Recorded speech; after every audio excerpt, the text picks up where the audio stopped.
दो बौद्ध भिक्षुक, जिसमें कि एक कुछ बूढ़ा था व दूसरा जवान, दोनों गांव से भिक्षा मांगकर शाम के समय अपने आश्रम में वापस लौट रहे थे।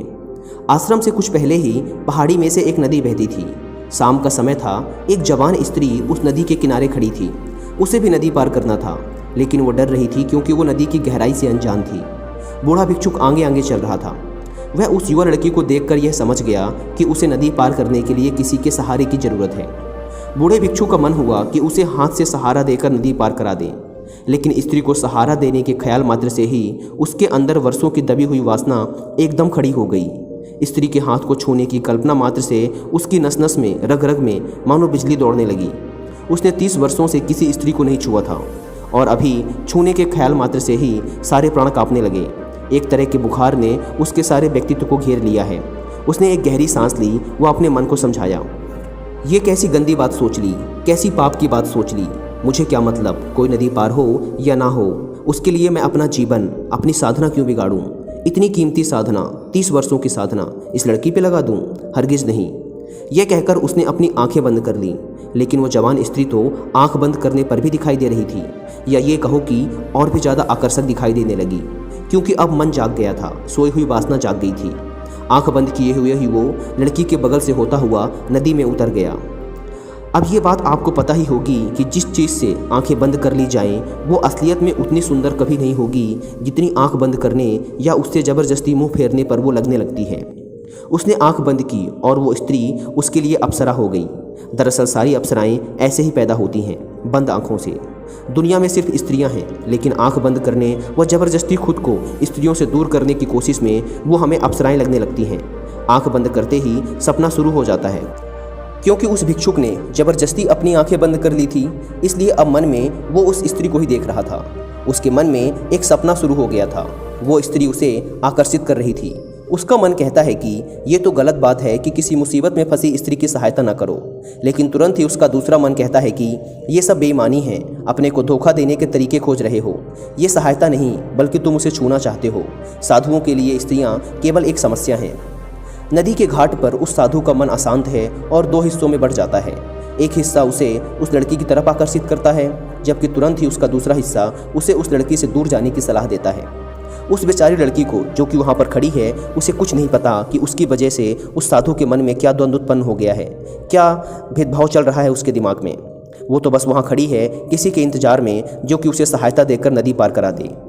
इसी उधेड़-बुन व अशांत दिमाग के साथ वो नदी पार करता है, लेकिन उसे याद आता है कि उसका साथी तो पीछे रह गया। कहीं उस जवान औरत पर दया खाकर उसे नदी पार कराने के चक्कर में उसे छूने की भूल ना कर दे, इसलिए उससे पहले ही उसे सचेत कर देता हूँ। यह सोचकर वो पीछे मुड़ता है, लेकिन वो देखता है कि भूल हो चुकी है। वो जवान भिक्षुक उस औरत को कंधे पर लिए नदी पार करा रहा था। यह देखकर उस बूढ़े साधु के अंदर आग लग गई। ना जाने कैसा कैसा मन होने लगा। कई बार उसके दिमाग में आया कि कितना अच्छा होता यदि मैं ही उसे नदी पार करा देता, लेकिन अगले ही पल उसने खुद के मन को डांटा। ये क्या पागलपन की बात है, मैं और उस औरत को अपने कंधे पर लूँ? 30 साल की साधना नष्ट करूँ क्या? गंदगी का ढेर है औरत का शरीर, और मैं उसे अपने कंधे पर लूँगा? नर्क का द्वार है स्त्री।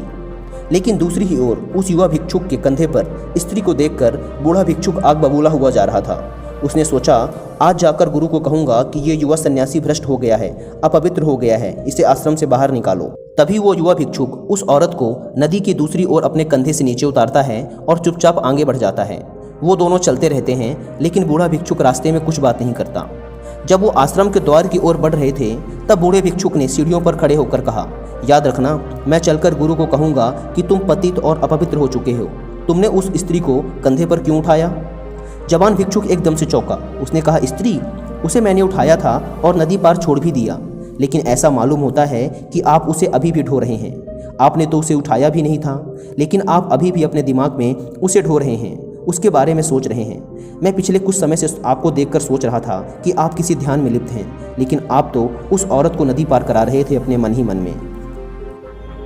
दोस्तों, इसी प्रकार हमारे जीवन में हम उन पुरानी बातों व चीज़ों को ढोते रहते हैं जिनको लेकर हमारे अंदर लड़ाई चल रही होती है, और हमें पता भी नहीं चल पाता कि हम पुराने मानसिक बोझ को अपने साथ ढो रहे हैं।